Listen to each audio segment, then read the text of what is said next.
Cash तू 5 कोटी रुपये जिंकणार. 5 कोटी. हा, काय झालं बहिणी? कोण देते तुम्हाला 5 कोटी रुपये? अगं तुला माहितीये फेअर अँड लवलीने 5 करोड रुपयाची पैज जाहीर केली आहे की जो कोणी हे सिद्ध करून दाखवेल की त्यांची क्रीम फेअर अँड लवलीच्या फेअरनेसला मात देऊ शकते तो 5 करोड रुपये जिंकणार. आणि मला पक्की खात्री आहे की माझी 300 रुपयाची क्रीम ही जास्त फेअरनेस देऊ शकते आणि मी 5 करोड रुपये जिंकेन. वहिनी, तुम्हाला का वाटते तुमची क्रीम जिंकेल? तुम्हाला कदाचित माहित नाहीये फेअर अँड लवली ही फक्त क्रीम नाहीये तर एक फेअरनेस ट्रीटमेंट आहे. तुमची क्रीम मुळीच मात देऊ शकणार नाही. तुम्हाला पैज लावायची? ठीक आहे, लागली पैज. जर तुम्ही जिंकलात तर तुम्हाला 5 कोटी मिळतील. पण मी जिंकले तर मग तुला काय हवंय? जर मी जिंकले तर तुम्ही तुमची क्रीम वापरणं बंद करून फेअर अँड लवली वापराल. हा हा, तशी पैस मीच जिंकणार आहे.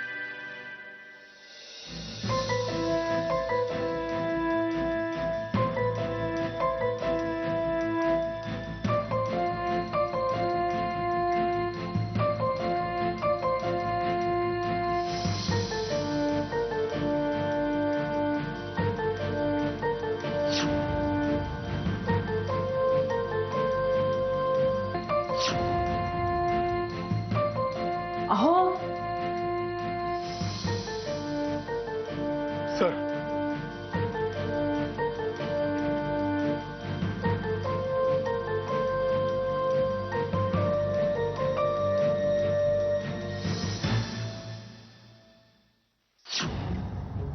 गायत्री, तुला सांगतो एका रात्रीत नशीब पालटतं वगैरे या शब्दांवरती माझा कधीच विश्वास नव्हता.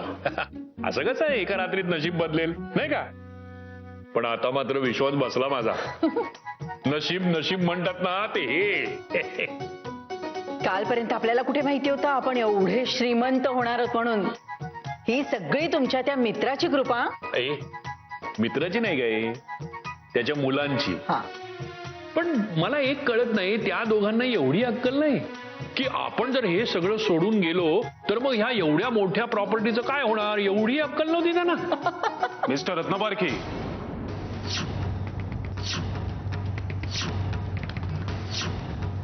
एवढी अक्कल आली आहे म्हणूनच आलोय इथे. आपण कोण? मी पराग मकरंद मुजुमदार. मकरंद मुजुमदारांचा मोठा मुलगा. कुणाच्या परवानगीने आत आलात? स्वतःच्या घरात यायला कोणाच्या परवानगीची गरज लागते का कधी? बाळा, हे घर आता माझ्या नावावर आहे. मिस्टर रत्नपारखी, हे या बंगल्याचे पेपर्स नीट बघून घ्या.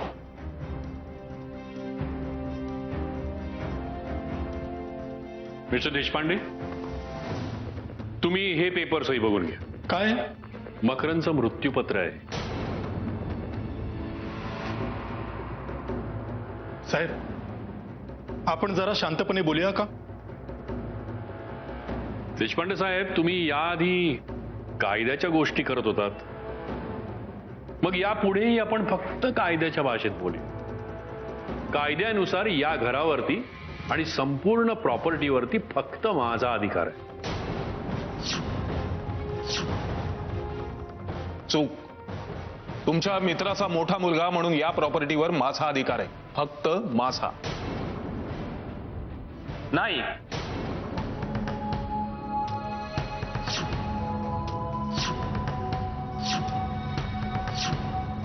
बाबांच्या सगळ्या प्रॉपर्टीवरती फक्त माझा अधिकार आहे.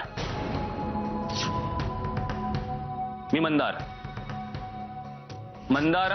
मकरंद मुजुमदार. वकील साहेब, यांना नोटीस दाखवा. ही माझ्या क्लायंटची नोटीस. या नोटीसद्वारे यांनी क्लेम केलाय की मकरंद यांच्या मृत्यूनंतर त्यांची सर्व संपत्ती आणि मिळकत यावर फक्त मंदार यांचाच अधिकार आहे. तर क्लेम करायला काय जातंय, ते मिळायला पाहिजे ना. त्याच्यावर फक्त माझा हक्क आहे. तुझ्यापेक्षा माझा हक्क जास्त आहे. हे बघ, मी मोठा आहे त्यामुळे ही प्रॉपर्टी मलाच मिळायला पाहिजे. नाही, मोठा असण्याचा काय संबंध आहे? बाबा माझ्याकडे 2 वर्ष राहायला होते, 2 वर्ष. अरे नुसतं राहायला असून काय फायदा? त्यांच्या ऑपरेशनचा सगळा खर्च तर मीच केलाय ना. देशपांडे दाखवा, कागद दाखवा. नाही नाही नाही, 1760 पेपर तर मी पण टाकू शकतो. दाखवा, पेपर दाखवा. अहो काय चाललंय काय हे दोघं आपल्याशी भांडायचं सोडून एकमेकांशीच भांडतात. बघतेस ना तू, आता आलं असेल तुझ्या लक्षात. मकरनला नेमकं याचंच दुःख होतं. काम कठीण आहे पण अशक्य नाही हं? नाही नाही नाही, तू काय बोलूच नको. हे बघ तू आधी कळलं ना, हे जे आहे ना ते बघ. काय चाललंय काय? आमच्याच घरात येऊन आमच्याशीच वाद घालताय. ताबडतोब निघा इथून. मंदार साहेब, आता या घरावर कब्जा करण्याशिवाय पर्याय नाही. हो साहेब, मी सुद्धा तुम्हाला हेच सांगतोय. या घरावर कब्जा करा. तुमच्या फॅमिलीला बोलावून घ्या इथे. Hello darling, they are in the house. या काय सांगू तुला, घरात घुसलेत ते. हो, तो पण इथंच आहे. हो, तो पण आहे इथे. No no no, you pack your bags. You why am I talking here? तू बॅग भरून तयार राहा. मी ऐक तर, मी काय म्हणतोय ते.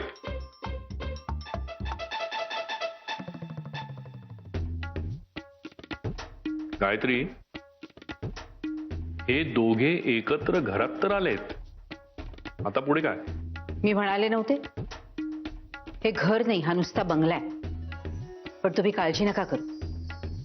आपण आपल्या मुलांना इथे बोलवून घेऊया आणि या बंगल्याचं रूपांतर घरात करूया.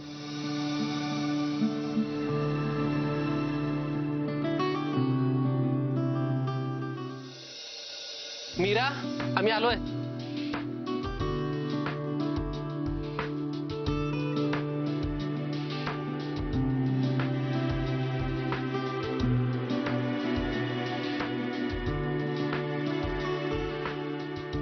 पाणी. ऋषी, नाही नको. तुम्हाला आबांचा फोन आला होता का? आबांचा मला ऑफिसमध्ये फोन आला होता. आबा आणि आई दोघंही मुंबईत आहेत. हो, जुहूला मकरंद काकांच्या श्रद्धा बंगल्यात. एवढंच सांगितलं ग त्यांनी. का, कशासाठी, काहीच सांगितलं नाही. मला सांगितलंय. काय तुला? हो, मला आईंचा फोन आला होता.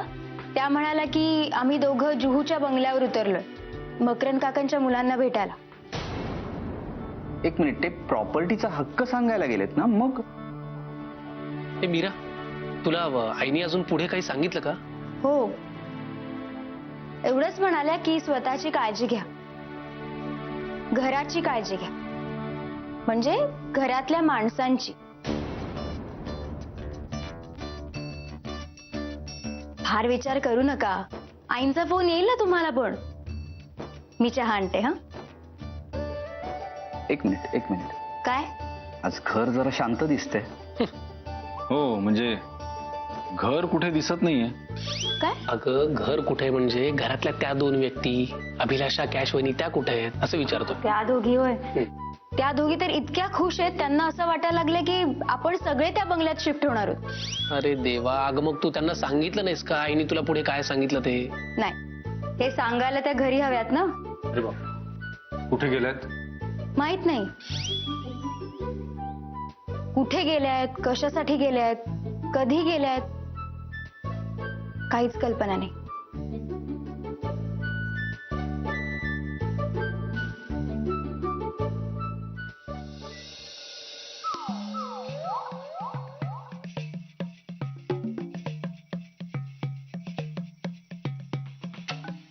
मीरा, अगं अजून आला नाही आईचा फोन. मी काय म्हणतो दादा, आपण फोन करूया. चालेल.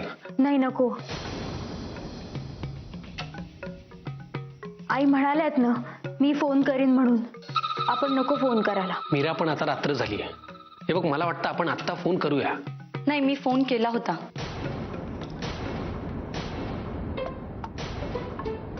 काय? तू हो, पण त्यांनी उचलला नाही. फोन उचलला नाही? काही गडबड तर नसेल ना? ते दोघं आपल्याला सोडून तर गेले नाही ना तिथे राहायला. मला असंच वाटतंय.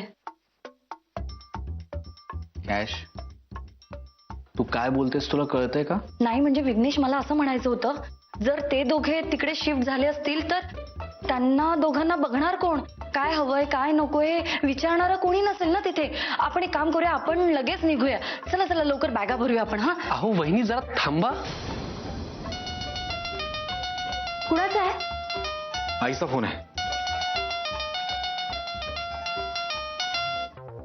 अरे प्रथमेश, अगं किती फोनची वाट बघायची तुझ्या? अरे जरा कामात होते ना म्हणून नाही फोन करता आला. तर तिथे कसलं आलंय काम? बंगल्याच्या खोल्या लावायचं काम करत होते ना. खोल्या लावण्याचं काम का? अरे आता तुम्ही सगळेजण इथे राहायला यायचं म्हटल्यावर खोल्या आवरून नको ठेवायला. काय? हो चला लगेच तयार व्हा, तुम्हाला मुंबईला शिफ्ट व्हायचंय. अगं पण मी काय म्हणतो आई की बाकी सगळं इथे आल्यावर बोलू. तुम्ही पॅकिंग करायला घ्या लगेच. अगं हो पण ठेवते. काय आईनी सांगितलंय की सगळ्यांनी बॅगा भरा, मुंबईला शिफ्ट व्हायचं सगळ्यांना. म्हणजे आपण सगळ्यांनी मुंबईला जायचं?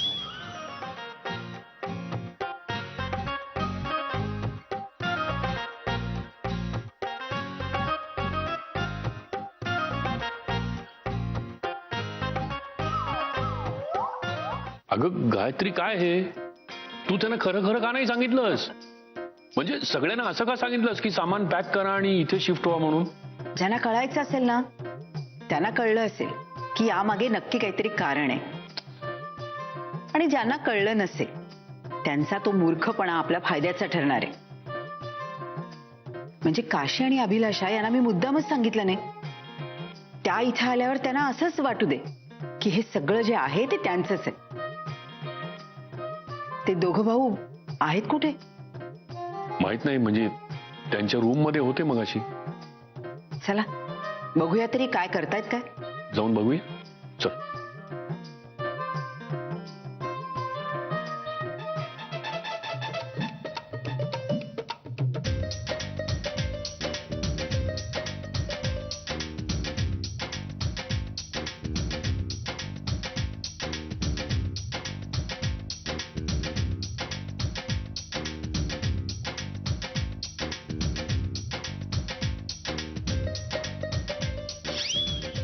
खाली कसा पडला?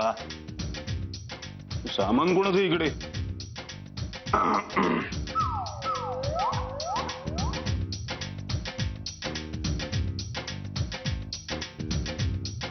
हॅलो मोनिका, मीच बोलतोय. नाही, माझ्या खोलीमध्ये कोणाचं तरी सामान पडलंय. Hi darling, Mandar here.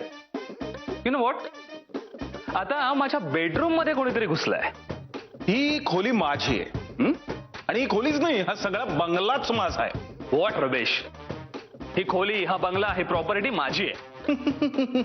नाही नाही, असं कोणीही समजू शकतं, पण फक्त समजल्याने प्रॉपर्टी त्याची होत नाही. एलिझाबेथ, तसं झालं ना की मग कळेल.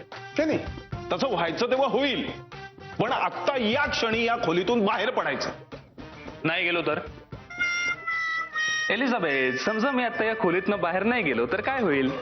लहानपणापासून सवयच असते कुणाकुणाला आवरटपणाची. एलिझाबेथ, काही लोक इतके स्वार्थी आणि मतलबी असतात ना. स्वार्थी कुणाला म्हणतेस तू मोनिका? तुलाच स्वार्थी बोलतोय मी एलिझाबेथ. तोंड सांभाळून बोला मोनिका. तू तोंड सांभाळून बोल एलिझाबेथ. काय चाललंय? मकरंद मला सांगत होता की लहानपणी या दोघांपैकी एकाला एक बिस्किट जरी दिलं ना तरी दोघे जण अर्ध अर्ध वाटून घ्यायचे, आणि आता एवढं आहे त्यांच्याकडे पण एकमेकांना द्यायची तयारी नाही. मी जाऊन जरा बोलतो. ते नको.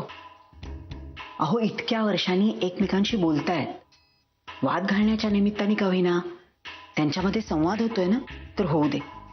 मनातला सगळा राग निघून जाऊ दे.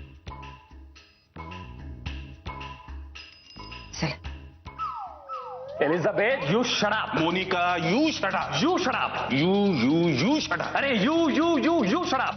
अरे यू मला सांग, ती नंतर काय येतं? You. Exactly, you shut up. Monica, आता मला राग येतोय. ए एलिझाबेथ, आता मला सुद्धा राग येतोय, कळलं ना? लहानपणापासून सवयच आहे ग तुला माझ्या वस्तू घ्यायची. पण बंगला बिंगला तर सोडच, माझी साधी पेन्सिल सुद्धा मिळू देणार नाही तुला मोनिका. ए एलिझाबेथ, तुझी पेन्सिल नकोच आहे आता मला. आता माझ्याकडे महागडा पेन आहे आणि इतकी आहेत ना की बघून हडबडून जाशील तू. आणि कसल्या कसल्या लहानपणीच्या गोष्टी करतेस तू? हा, लहानपणीच्या गोष्टी, हा बंगला, हे सगळं बाबांच्या पैशांचं आहे. आणि तुला माहितीये का एलिझाबेथ, बाबांचा मी इतका लाडका होतो. मी होतो मी होतो मी होतो मी होतो मी मी मी होतो लाडका. अरे बाबा मी तू कसा बाबा? मी कसा बाबा? बाबांचा लाडका मी होतो. लाडक्या बाबांचा मी होतो? जेव्हा तू लाडका होतास तेव्हा मी कुठे होतो? मीच्या आधी काय येतं? U. Then you shut up. आपल्या आभाळ मायामध्ये सुद्धा ही अशीच परिस्थिती होती, पण तू आलीस आणि सगळं चित्र पालटलं. नाही, माझ्यामुळे नाही, तुमच्यामुळे बदललं. माझ्यामुळे? हो, तुमच्यामुळे. आपल्या नवऱ्याचा आपल्यावर विश्वास आहे. आपण जे करू त्याला त्याचा पाठिंबा आहे. हा विश्वास स्त्रीचं पाठबळ असतं. ते मला मिळालं म्हणून हे शक्य झालं. तुम्ही माझ्यावर कधीही अविश्वास दाखवला नाही. अगं पण तू जे काही करते आहेस ते पूर्णपणे बरोबर आहे याची खात्री होती मला. खरंच मी खूप भाग्यवान आहे. मला आभाळमायासारखं घर मिळालं, तुमच्यासारखा पती मिळाला, मुलं मिळाली. आणि अभिलाषा आणि काश्मीरासारख्या सुनाही मिळाल्या.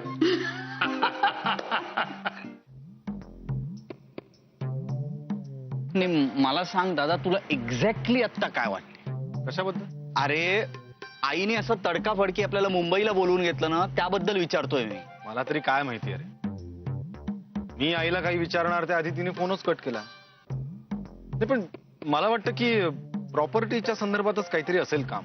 एक मिनिट, मला सांग, आबांनी ठरवलं होतं की नाही ही प्रॉपर्टी सरेंडर करायची? मग एकदम त्याने निर्णय का चेंज केला? आणि त्या दिवशी अचानक निघून सुद्धा गेले ते, आपल्याला काही न सांगता. मला सुद्धा काहीच कळत नाही अरे. पण आता त्यांनी बोलवलंय तर जावं लागेल ना. मी अरे नाही रे, प्रॉब्लेम काय झालाय माहितीये का, कॅश वेड्यासारखं वागायला लागले. मध्येच एकदम साड्या भरते काय बॅग मध्ये, पुन्हा काढून फेकते काय.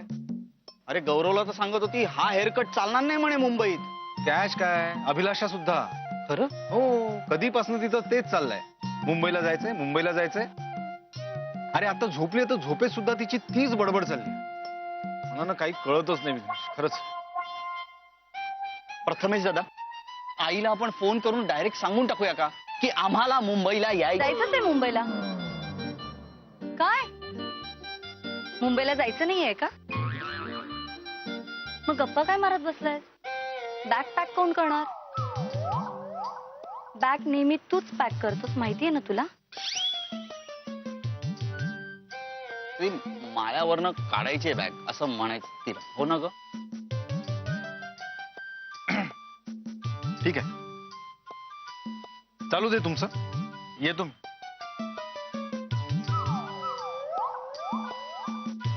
गप्पा काय मारत बसलाय तुझे? बॅग पॅक करायची आहे. काय पॅकिंग करायचंय? 4 तर तुझ्या साड्या घ्यायच्यात आणि जायचंय तिकडे. शी, त्या टुक्कर फालतू साड्या मी घालायच्या? अगं 5-5 हजारची एक आहे ती साडी. 50,000ची साडी घालायची आहे मला आता. किती? 50? आता एवढ्या मोठ्या प्रॉपर्टीची मी मालकीण आहे म्हटलं, 50,000ची साडी हवीच ना.